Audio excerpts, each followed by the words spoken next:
A pandemia foi algo novo para todos nós no sentido de vivência, né? A última pandemia foi há 100 anos atrás, né? Nós tivemos aí a peste espanhola e a gripe espanhola e nenhum de nós estávamos vivos e nem tínhamos também a ciência evoluída, nem a comunicação evoluída como agora. Sem sombra de dúvida, foi algo difícil para todos nós, como sociedade, e não diferente para o governo federal. O que eu vejo é que o governo federal tentou, dentro daquilo que ele entendia como necessário de ser feito, atuar, né? Mais uma vez, o poder moderador, que hoje nós temos no Brasil, o poder que se classifica assim, o próprio STF tem dito, né, que nós vivemos um presidencialismo, um poder moderador, e transferiu essa responsabilidade para os estados e municípios, dizendo que a pandemia, ela deveria, o governo federal, a fazer o aporte de recursos e os estados e municípios fazerem um gerenciamento, né, desses recursos e fazer ali a destinação. Então, eu vejo que o governo federal, entre erros e acertos, o Brasil, por ser um país ainda emergente, se sobressaiu melhor até do que países desenvolvidos, tanto em números de mortes pelo total de contaminados e o número de habitantes, quanto o resultado final. Triste, lamentável o número de perdas, mas não foi diferente do que aconteceu no mundo todo. No momento que a gente vive hoje no Brasil, é muito melhor do que vários países que hoje, né, estão ainda passando por tantas dificuldades de lidar com o próprio vírus dentro do território dos seus respectivos países aí.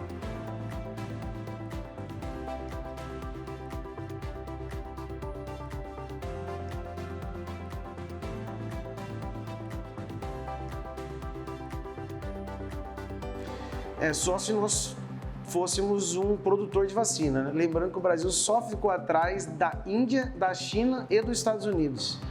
Assim, para ser mais avançado, até eu vi um ministro falando que nós podemos ter começado em março de 2020. Nem tinha, em março de 2020, ninguém produzia vacina no mundo ainda, né? Então, as pessoas não conseguem parar para raciocinar e entender que o Brasil é um país emergente e de todos os países emergentes do mundo se transformou numa referência mundial, tanto no processo, ao ponto de que hoje nós temos vacina sobrando, né? Então, tentando colocar passaporte de vacina, forçando as pessoas a irem se vacinar, porque hoje o número de vacina disponível, todas elas adquiridas pelo governo federal, é maior a disponibilidade hoje do que a necessidade da vacinação propriamente dita. Então, eu vejo que o Brasil, mais uma vez, pontuou, apesar de todas as formas diferentes de visualizar, pontuou positivamente no processo de imunização da população.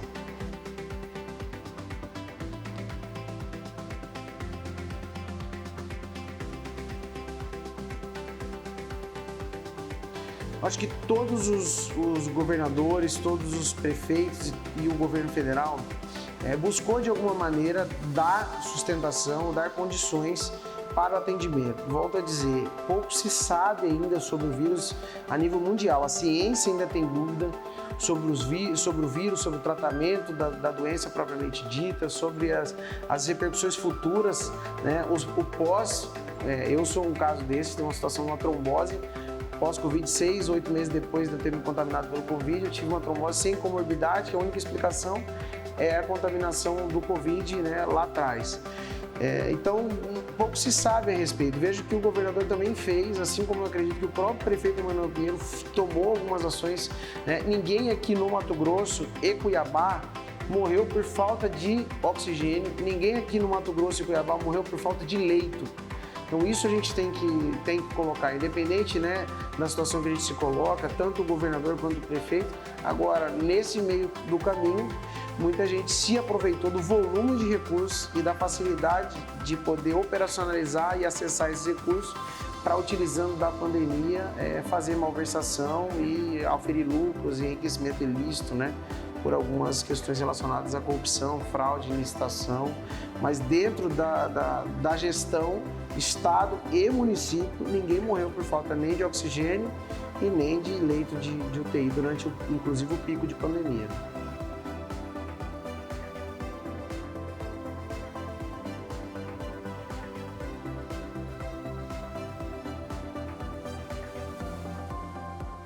Deprimente. A Câmara Municipal da qual eu participo, se comportou de maneira assim completamente ilógica e completamente incoerente, né? A CPI fez um trabalho magnífico. Primeiro trabalho dos vereadores de fiscalizar e identificar aquela montanha de medicamentos vencidos. São mais de 30 milhões de reais em perdas de medicamentos e contratações fraudulentas de empresas. E nós temos aí faltando dipirona, faltando medicações básicas nas unidades de saúde do município. Isso foi comprovado que o prefeito participou ativamente da desestruturação da assistência farmacêutica, né, da facilitação nas fraudes de contratações emergenciais de empresas que sequer tinham autorização da Anvisa para comercializar medicação. E aí, de repente, diante de todos essas investigações, foram mais de 15 mil páginas analisadas, em planilhas e documentos analisados, e de repente os vereadores votaram favorável ao relatório da CPI, que dizia de 7 fatos que o prefeito cometeu infração política administrativa, e quando foram votar o que o próprio relatório apontava para a abertura da comissão processante, votaram contrário à abertura. Então mostra que, infelizmente, a Câmara Municipal ainda tem a sua maioria submissa ao prefeito de Cuiabá, Emanuel Pinheiro.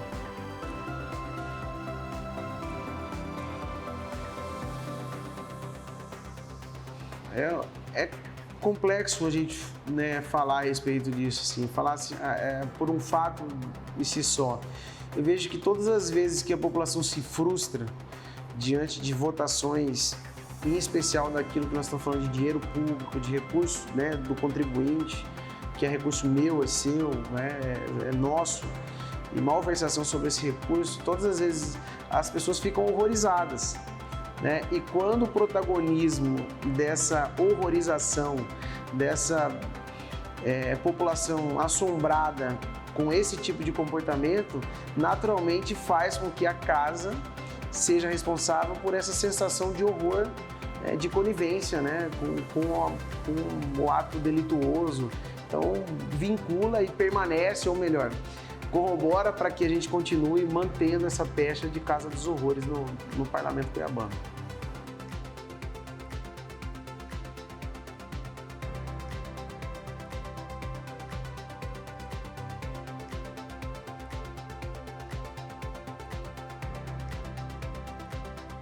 Bom, eu vejo 2 pontos. Primeiro, que ele tem a segunda maior máquina na mão e ele faz uso dessa máquina com maestria, uso e abuso da máquina do poder público, dos 19 mil funcionários.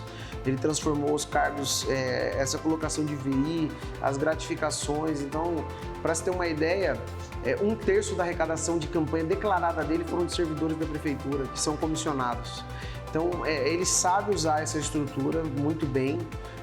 E isso daí faz com que muitas pessoas dependam dos cargos. E aí nós estamos dizendo de 13, 15 mil pessoas, ampliado para suas famílias, 60, 70 mil pessoas que dependem diretamente da máquina dentro do município de Cuiabá. Fora isso, ele tomou algumas atitudes que foram positivas relacionadas às obras de mobilidade urbana, às obras de parques e praças que impactam diretamente na vida das pessoas. Isso traz também um pouco de dignidade para a população. E aí, ele muito experiente na vida pública, nessa política da velha política, de que as pessoas aceitam o rouba mais faz. Então, assim, por mais que você rouba, se você estiver fazendo, para a gente é melhor do que aquele que ou não rouba ou rouba e não faz. Então, eu acho que é mais ou menos nesse sentido que ele caminha. Ele tem uma leitura muito clara do comportamento da sociedade em geral, principalmente daqueles que decidem o voto, que é a massa, a grande maioria da população, aquela que mais precisa da administração pública.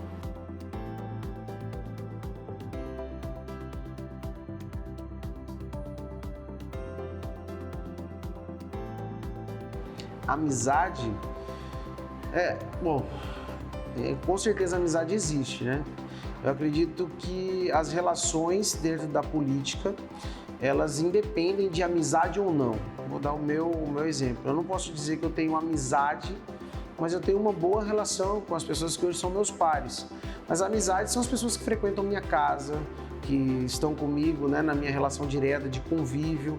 Lá nós temos uma relação profissional que deve ser respeitosa, né? Então, é possível ter amizade na política? Eu acredito que é possível sim ter amizade, mas acima de qualquer coisa é necessário que se tenha respeito. Por mais diferenças que eu tenha, todos os problemas que eu aponte com relação ao próprio prefeito Emanuel Pinheiro e a gestão dele, secretários, eu procuro não perder o respeito com essas pessoas. Faço os apontamentos, faço os encaminhamentos, tomo as medidas que estão ali ao meu alcance, que são da minha atribuição, mas em momento algum eu transformo isso em subversão de guerra individual ou pessoal, ou coisa que vá tentar contra a honra, dignidade, não. Realmente é funcional. Mas eu acho que é possível sim, amizade na política, como é possível em qualquer lugar. Agora, política é a ética da polis, é uma relação, né? Não há como acontecer se não tiver respeito.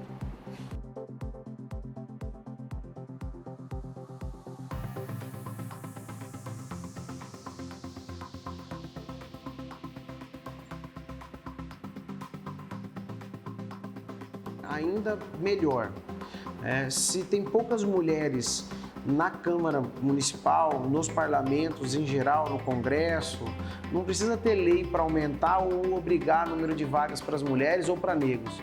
Precisa fazer com que as mulheres se levantem e elas têm a mesma capacidade que os homens. Na administração privada nós temos visto mulheres dirigindo com maestria grandes grupos multinacionais, e não é o fato de ser mulher ou ser homem que torna mais ou menos capaz, não é o fato de ser branco ou negro que torna mais ou menos capaz.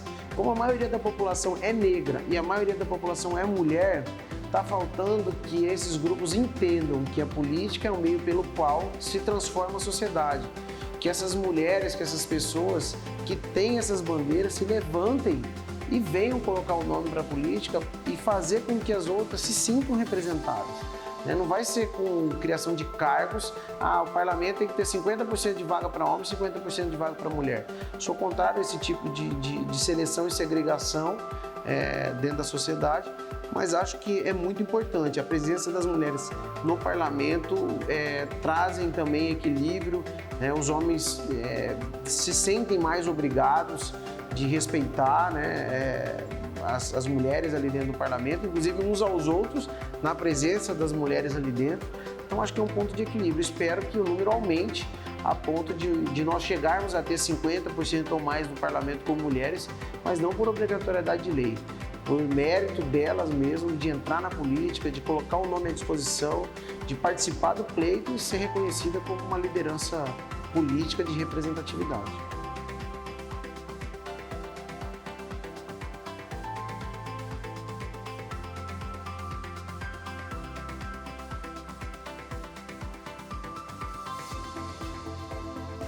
Acho que deve caminhar junto, né? Eu acredito que a sociedade ela se sustenta em 3 alicerces que eu coloco como travas, né?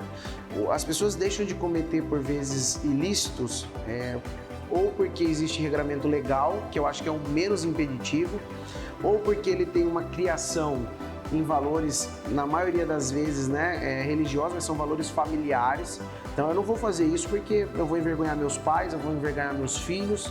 E quando eu coloco essa questão da honra familiar, e aí eu estou falando de defender o instituto sagrado chamado família, ele também está diretamente ligado com a outra alicerce que para mim, os seus valores cristãos, né? A sociedade brasileira ela tem mais de 90% religiões que seguem o cristianismo, né? Seja o espírita, o evangélico, o católico, e não tem como desassociar, falar, não, a política não vai ser, a política é uma representação da sociedade.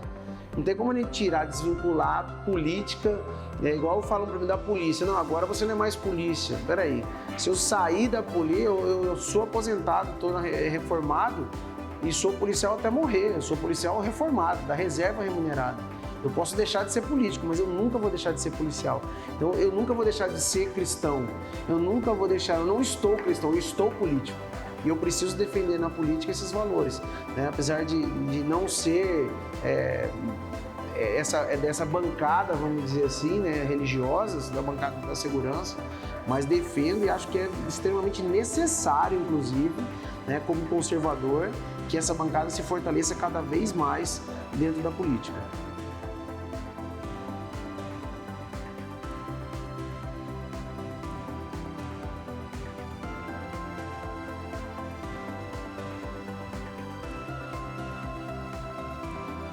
eu vejo algo como inevitável, né?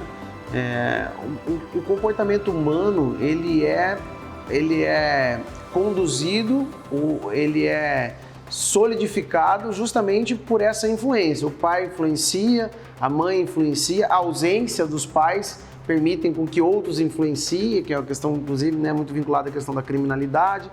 E a internet, ela trouxe um acesso, eu falo que não é mais uma questão de se você vai ter ou não vai ter, é como você vai gerir isso. Né? Uma criança hoje de 7 anos que tem acesso à internet dentro de casa, ela recebe mais informações diariamente do que o rei de Roma, na época de Roma.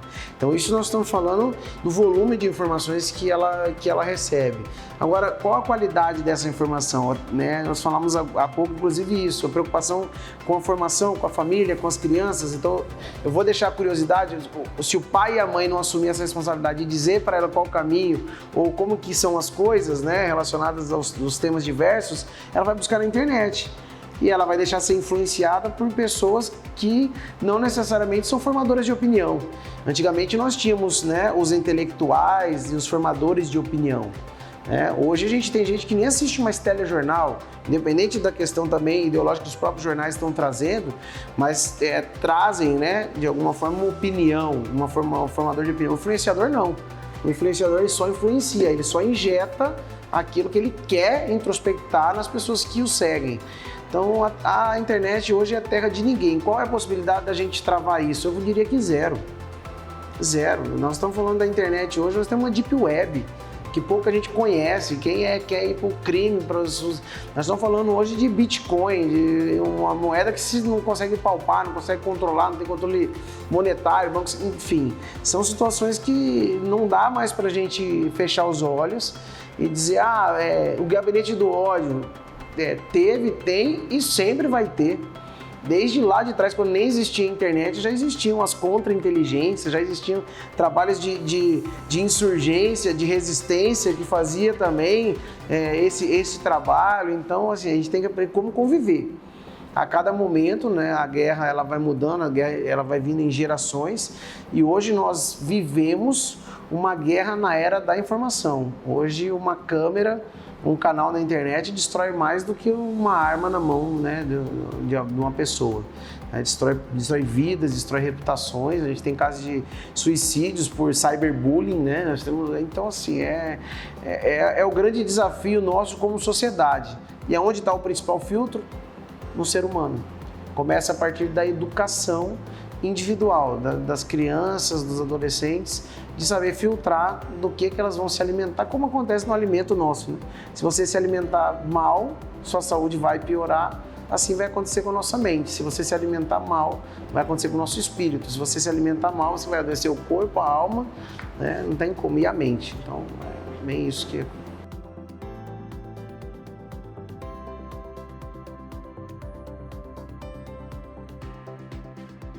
Bom, nós procuramos desde o começo, a partir da eleição, né, ainda em novembro, outubro do ano anterior, como nós daríamos ação para a nossa teoria. Até então nós tínhamos uma promessa de transparência das atividades, de estar próximo do cidadão, de representatividade, de fiscalização, de fazer aquilo que é previsto constitucionalmente, de uma atuação independente. E uma das formas que nós encontramos foram os aplicativos, usamos boas práticas, né? O vereador Felipe Velaton já tinha um aplicativo chamado Pra Cima, o Diego Guimarães também tinha um outro, não lembro o nome do aplicativo, mas ele também tinha, acho que na rua, alguma coisa assim. E aí nós pegamos a ideia e aprimoramos algumas atividades, dando transparência das atividades da casa e também cobrando a casa, né? A casa tem um recurso muito grande e não dá essa transparência. Hoje você entra no meu aplicativo, chama QAP, Q de queijo, né? QAP, que é a sigla fonética do meio militar do pronto, né? Pacola. E você consegue entrar lá, ver todos os projetos de lei que foram votados a cada dia, como eu votei cada um, por que eu votei. E não é só votar sim, por que eu voto sim? Sim, por isso, por isso, por isso. Não, por isso, por isso, por isso. Eu tenho que dizer para o meu eleitor, para quem me acompanha, o motivo pelo qual eu tomei aquela decisão de votar sim ou não. em cada projeto. Então é uma forma de eu dar essa transparência e mais, saber como cada um dos vereadores votaram. Então tem uma pauta.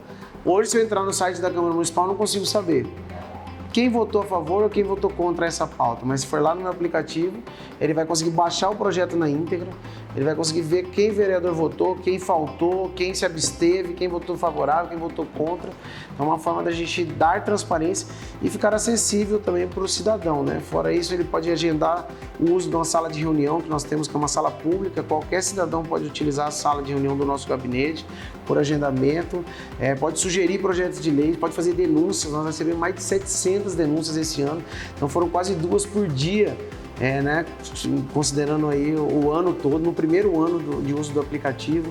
Então vejo que as pessoas hoje elas querem essa facilidade e muito mais do que ter o vereador andando no bairro e naquela, ele quer a facilidade de levar a informação e ver resultado daquela informação, o que pode ser feito, né? Ele ser atendido e o aplicativo foi isso, é a forma saudável do uso da tecnologia para estar mais próximo do cidadão, não só prestando conta, mas também se colocando disponível para a atividade que é missão do vereador. Eu fiz um espaço Kids no meu gabinete, fiz um espaçozinho Kids no meu gabinete, porque a maioria dos servidores da casa são mulheres também. E aí, uma grande parte das mulheres ali tem crianças, aí tem que deixar com a babá, tem que deixar o Tribunal de Justiça. Eu fiz dentro do Tribunal de Justiça. A escola que meus filhos estudam, que é a Toca de Mãe, começou dentro do Tribunal de Justiça. A primeira escola foi lá para atender os servidores do tribunal. Por que a Câmara não tem um espaço ali para ser pelo menos um berçário, uma pré-alfabetização, ou que seja um caso fortuito onde a mulher possa levar a criança, deixar ela de maneira segura enquanto ela trabalha. Não falar que nós estamos ali para cuidar da população e não cuida do próprio público. Então eu fiz algumas coisas dentro do gabinete para inclusive pressionar a própria Câmara Municipal e dizer, olha, é possível fazer. Então eu tenho uma areazinha Kids lá dentro do gabinete, tem a sala de reunião que é acessível, para dar essa pressão, vamos dizer assim, na casa para mostrar que é possível, mesmo com um pouco, fazer aquilo que pode ser feito, né?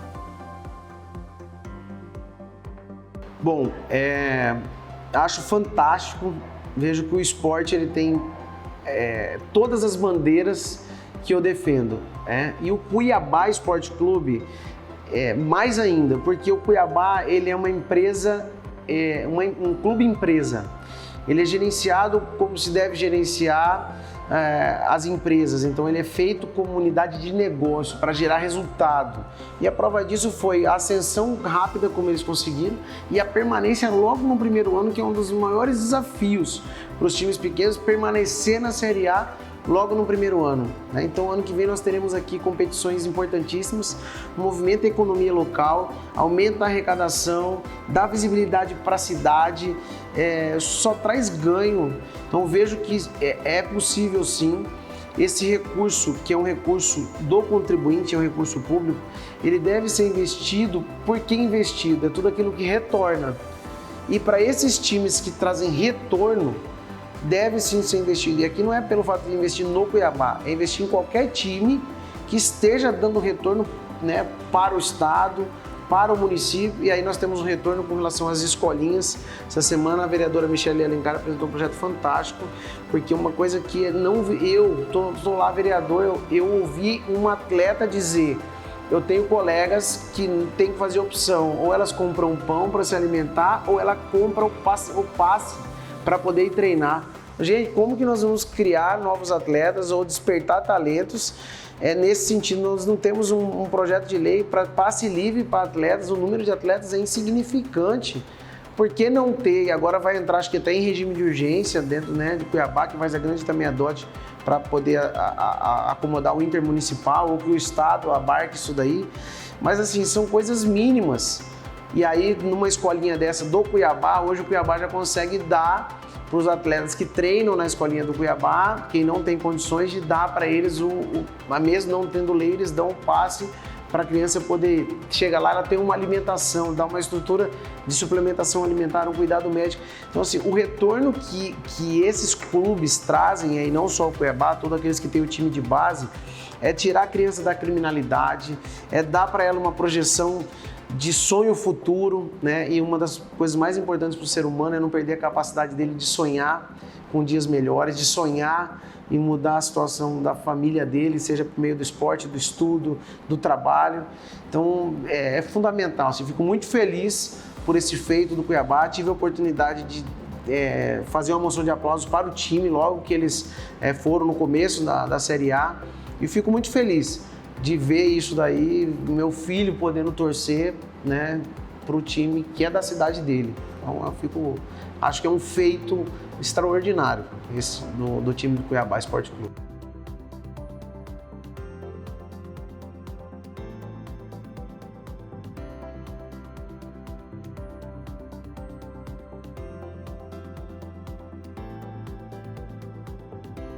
Acho que é uma tentativa de fazer com que as pessoas consigam se enxergar como conservadores, né? O que é ser conservador? Hoje, o conservadorismo começou a nascer no Brasil a partir um pouco antes, mas principalmente da eleição do presidente Bolsonaro. E ser conservador nada mais é do que conservar as raízes tradicionais.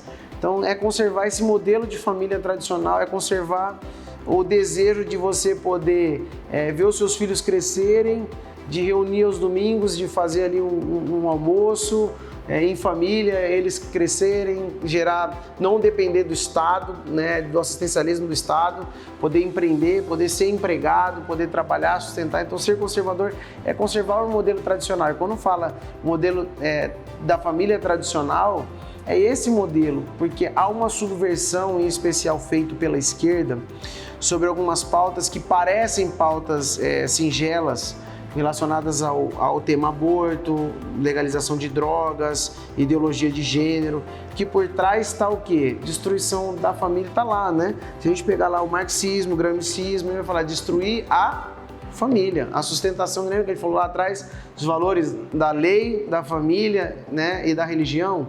Então tem que destruir. Quando a gente fala do modelo tradicional da família brasileira, é porque a família brasileira ela é cristã, ela se identifica nessa formação tradicional do homem, da mulher, do pai, da mãe. Então acho que é para reacender nas pessoas esse sentimento do modelo tradicional que deve ser defendido, que muita gente acha que é besteira, mas está por trás, por baixo da ponta ali do iceberg, tem uma grande montanha de coisas que a maioria da população não consegue enxergar.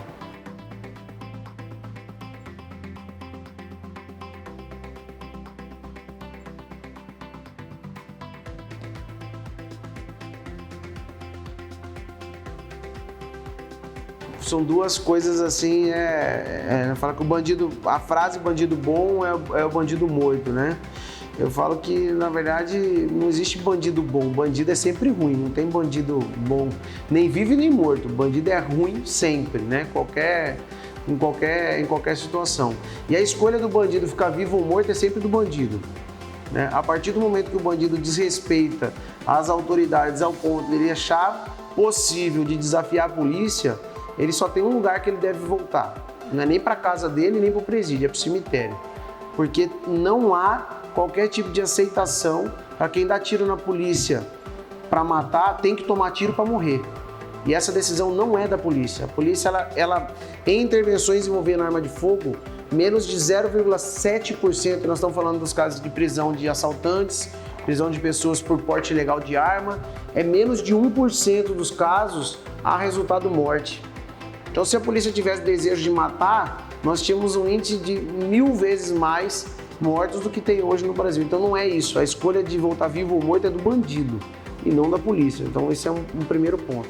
Com relação ao sistema de ressocialização no Brasil, eu acho que o principal de não ressocializar é a flexibilidade das leis. Talvez se nós tivéssemos prisão perpétua, em especial por crime de corrupção, no Brasil começaria a mudar.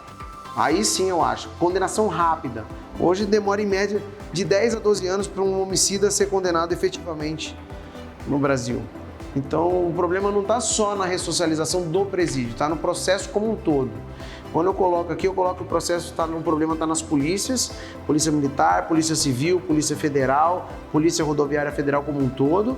A partir daí, o processamento, o tempo que demora desde a prisão, com materialidade, circunstância, autoria definida, o processamento disso, a sentença e o cumprimento da sentença.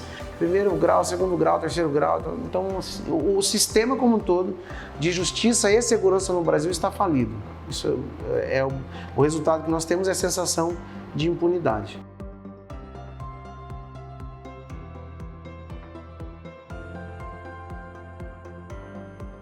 Estadual, eu vejo que o governador Mauro Mendes hoje tem uma via, um corredor livre, por falta de opção. Só teria uma outra situação, uma candidatura possível de um candidato do presidente Bolsonaro, se ele vier pro Estado e decidir abraçar ou apoiar uma candidatura a governador aqui dentro do Estado. Poderia fazer um contraponto ao governador Mauro Mendes, então, na minha opinião, para o Estado só teria a possibilidade de ter dois candidatos, um é o governador Mauro Mendes e um seria o governador do presidente Bolsonaro, apoiado pelo presidente Bolsonaro. Só se não tiver essa figura do candidato do presidente Bolsonaro, eu acho que o Mauro Mendes vai, apesar de eu não apoiá-lo, e acho que ele deixou muito a desejar, em especial com os servidores públicos, com o agronegócio, com a indústria e comércio, pela forma que tratou, no trato mesmo, né, na incapacidade de estar mais próximo e conversar, de fazer política, realmente. Acho que ele perdeu muito, desagregou muito nesse período, mas vejo que nesse exato momento ele tem uma reeleição quase que garantida pela ausência desse contraponto dele. Vejo que o Manuel Pinheiro não tem qualquer possibilidade de enfrentá-lo por todos os desgastes. Hoje, eu acho que é um prefeito recordista, eu até fiz esse comentário na Câmara, mais de 500 anos de Brasil, acho que nunca teve uma gestão municipal alvo de 11 operações, na mesma gestão, a gestão 11 é mais do que o Cabral no Rio de Janeiro, o Pezão e todos os casos aí no Brasil, é uma excrescência mesmo. E não vai ter contraponto, a não ser que o Bolsonaro coloque aí alguém aqui. Com relação à presidência no Brasil, eu vejo que hoje ainda a maior votação não está nem no Bolsonaro, nem no Lula, nem no Ciro, nem no Moro, está nos indecisos. Eu vejo que hoje em torno de 40% da população a nível nacional está indeciso e não sabe em quem votar para presidente. E vejo que vai ser decidido no final pela opção menos ruim. E nessa circunstância, sabendo que a população brasileira, na maioria, é conservadora, é cristã, e que tem que decidir entre Lula e Bolsonaro, entre Ciro e Bolsonaro, vai acabar optando pelo presidente Bolsonaro. Por isso eu acredito na reeleição dele em 2022. Para a gente encerrar, qual é a importância da sua família no dia a dia, a sua rotina, e a aceitação dele do seu trabalho passando da polícia para a política? Bom, minha família é tudo, né? Eu falo que família e Deus é algo... a família é tão próxima a Deus que para mim é o maior significado, porque de Deus é a família, a maior sensação, né? O que é estar mais próximo de Deus? É estar próximo da família. Então, para mim, a família é tudo. Eu só entrei na política a partir do momento que eu tive apoio da família. Eu já vinha sendo assediado há algum tempo a entrar na política, mas eu só entrei a partir do momento que eu tive apoio da minha família. E a aceitação, por incrível que pareça, na política é até maior do que na polícia. Porque eu corro menos risco, entre aspas, né, nesses enfrentamentos que eu tenho feito aqui, mas pelo menos na atividade diária é um risco menos iminente, mas ao mesmo tempo é mais recompensatório. Por incrível que pareça, nos 20 anos de polícia, pouquíssimas vezes eu fui abordado em algum lugar. Você é fulano, você é o capitão, né? Fiquei 10 anos no BOP. Você não é o cara do BOP e tal, pô, obrigado. Coisa que acontece muito comum nos Estados Unidos. Aí eles perguntam, você é policial no Brasil? Obrigado por você se dedicar. Eles agradecem, o americano tem de agradecer os servidores de segurança e defesa pela dedicação do serviço. Aqui é muito raro disso acontecer no Brasil. E já na política tem sido algo recorrente. Eu tenho saído em alguns lugares públicos, pessoas que eu não conheço me reconhecem. Você não é um vereador? Vereador, parabéns, olha, obrigado, você está enfrentando o sistema, estou acompanhando o seu trabalho, continua, não desiste, a gente precisa de gente assim. Então isso é muito... A última coisa que eu pensava que eu fosse ter na política, fosse um reconhecimento. Como eu já estava anestesiado, porque a polícia é a capacidade de você continuar fazendo gestão sobre esse inconformismo, né? E na política foi o contrário. Na política houve um reconhecimento que eu nunca imaginei que fosse ter, que é o reconhecimento social, o reconhecimento das pessoas, de saber que você está trabalhando com relação aos medicamentos, a CPI dos medicamentos, tudo que a gente vem fazendo no parlamento. Então isso, e a família também, até os meus filhos, vi seu pai na televisão, seu pai tá brigando com o prefeito, não sei o que, assim, crianças de 10 anos de idade, pra você ter uma ideia, crianças de 10 anos de idade conversam já desse assunto dentro da escola e meu filho pergunta para mim e fala.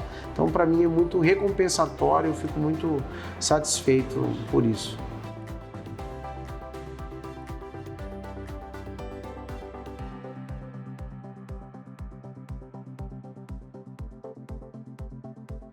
Lembrar que a gente vive uma vez só. Lembrar todos esses políticos, né, e essas pessoas, e aí não só para político. Para qualquer coisa que você for fazer na sua vida, você precisa lembrar o seguinte: todos nós temos 24 horas no dia, né? Essa semana eu tive uma virose, passei mal, falei isso com a equipe, né? Às vezes Deus utiliza até das enfermidades para trazer bênção na sua vida. E por eu ter ficado com a virose, eu tive que ficar em casa e pude ficar ali por conta da CPI, ficou muito tempo. Eu tenho alguns dias que eu coloco estabelecidos para estar com os meus filhos, alguns períodos que é inegociável, é travado minha agenda, que é dedicada à família. E aí eu, por conta da CPI, acabei, e aí veio uma enfermidade, onde ficar 2 dias praticamente, né, eles de férias da escola e eu podendo ficar praticamente 24 horas literalmente agarrado com eles, né, para restabelecer, recarregar energia para esse final de ano. Então acho que a dica que eu deixo para esses políticos é lembrar que tudo isso vai acabar, tudo isso é material. Existe uma opção na vida entre você deixar para os seus filhos herança e deixar para os seus filhos um legado. O legado nunca vai ser destruído. A herança é material, é algo que, dependendo quem ficar com ela, destrói em meses aí, mas o legado não. O legado é aquilo, são os seus feitos, não é o que você tem, é o que você é. Então, acho que essa é a dica que eu deixaria para essas pessoas que estão políticos, né? Ninguém vai ser político o resto da vida, e lembrar que a família vai ser eterna.